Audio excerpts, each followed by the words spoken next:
Good morning, everyone. The FBI's holiday weekend document dump, you remember, putting the spotlight on some of Hillary Clinton's closest allies, but was a member of this inner circle the mastermind behind a major cover-up of her email server and confidential emails.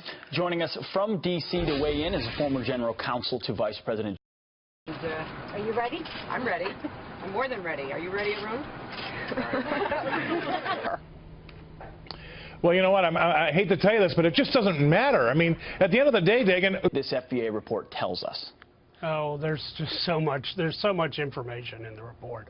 What I wrote about this weekend in the Weekly Standard, though, was the FBI and Department of Justice coddling of Cheryl Mills, the former chief of staff to Hillary Clinton, who later apparently served as her lawyer, and forgot whether she learned something when she was her chief of staff in the government or later when she was a lawyer, and therefore claimed privilege over everything. That's the sort of thing that that the government, the FBI, would try to get set aside, but in this particular instance, the government did just the opposite. They actually did their best to preserve Hillary Clinton's privileges, which is just unfathomable. Well, according to the FBI notes, we have a tear out we can share.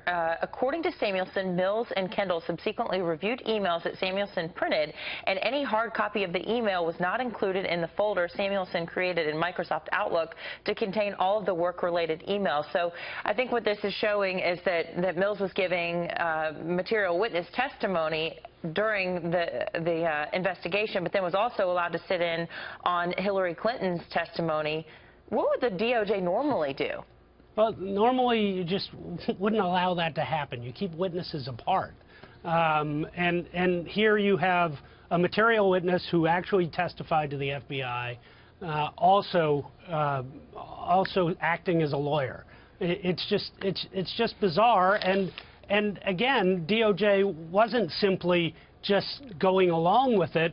They were actively participating and protecting Hillary Clinton's privileges in this circumstance. And in each instance, in looking at the report, it appears there was almost no follow-up. I mean, in multiple times, there's a report in the New York Times on March 2nd that there was this email server. Then there was a bunch of deleting that went on later on in March, but everyone denies knowing it. How does this report, how did it not lead to the recommendation for charges?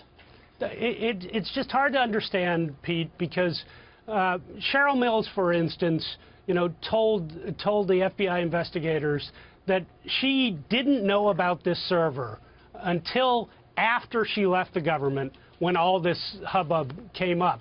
There are emails from Cheryl Mills saying, "Is Hillary's coming back in town? Is her server ready?" Yeah. Well, the timing of the whole thing is quite curious, too, with the document dump happening on a Friday of a holiday weekend. Shannen Coffin, thanks for your time. Shannon.